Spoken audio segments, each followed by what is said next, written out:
दोस्तों, आज की इस गौतम बुद्धा के जरिए हम आपको बताएंगे कि बुद्ध के नजरिए से हमारी जिंदगी की कीमत क्या है।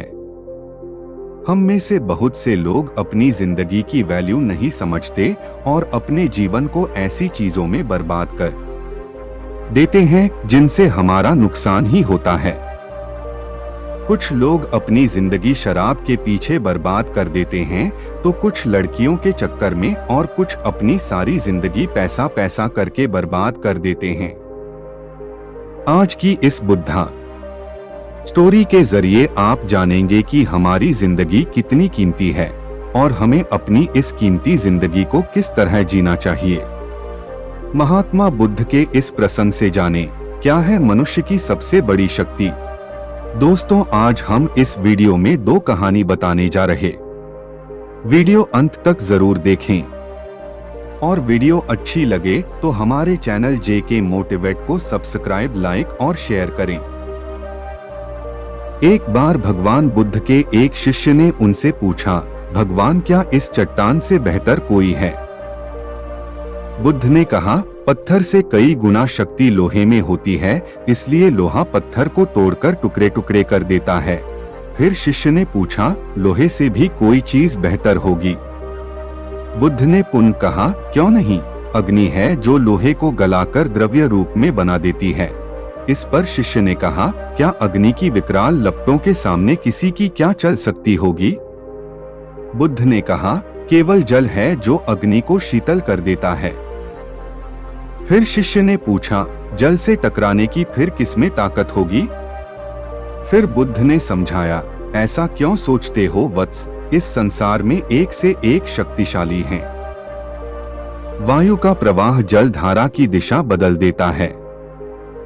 संसार का प्रत्येक प्राणी वायु के महत्व को जानता है, क्योंकि इसके बिना जीवन का महत्व ही क्या है।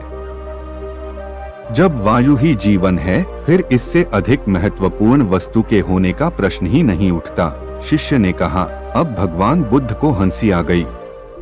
उन्होंने कहा, मनुष्य की संकल्प शक्ति द्वारा वायु भी वश में हो जाती है। मानव की यह शक्ति ही सबसे बड़ी है। यह प्रसंग बताता है कि इस दुनिया में दृढ़ संकल्प से बढ़कर कुछ नहीं है। दोस्तों, आज का हमारा दूसरा कहानी है। उस समय नेपोलियन एक साधारण सैनिक ही थे। एक दिन राह में एक ज्योतिषी कुछ लोगों का हाथ देख रहे थे। नेपोलियन भी वहां ठहर गए और उन्होंने अपना हाथ ज्योतिषी के आगे कर दिया।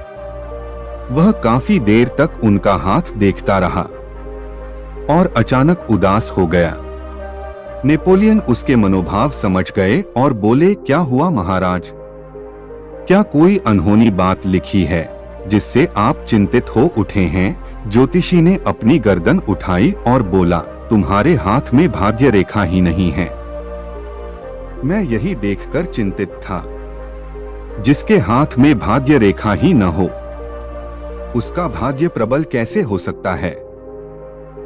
ज्योतिषी की बात सुनकर नेपोलियन दंग रह गए। वह बहुत महत्वाकांक्षी थे। उन्हें ज्योतिषी की बात से बहुत आघात पहुंचा। वह ज्योतिषी से बोले, महाराज, मैं अपने कर्म से अपना भाग्य ही बदल दूंगा। जीवन हाथ की रेखाओं पर नहीं, कर्म की रेखाओं पर निर्भर करता है। हमारे सद्कर्मों की रेखा जितनी बड़ी होगी, सफलता भी उसी हिसाब से मिलेगी। ज्योतिष बोले, बेटा, काश तुम्हारी बात सच साबित हो। नेपोलियन को अपने साहस और आत्मबल पर पूरा भरोसा था, इसलिए उन्होंने तय कर लिया कि जो सफलता उनके भाग्य में नहीं है, उसे वे कर्म के बल पर मेहनत से पाकर दिखाएंगे। और सच में अनेक बाधाओं का सामना करते हुए नेपोलियन एक साधारण सैनिक से फ्रांस के सम्राट बने। उन्होंने अपने कर्म से भाग्य रेखा को कर्म रेखा में बदला और दुनिया को नई दिशा प्रदान करते हुए दिखा दिया कि कर्म की ताकत से बड़ी कोई ताकत नहीं होती। इसलिए कहा गया है कि व्यक्ति के जीवन में कर्म प्रधान होता है। दोस्तों, यह कहानी पसंद आई हो तो हमारे चैनल को सब्सक्राइब, लाइक, कमेंट जरूर करें।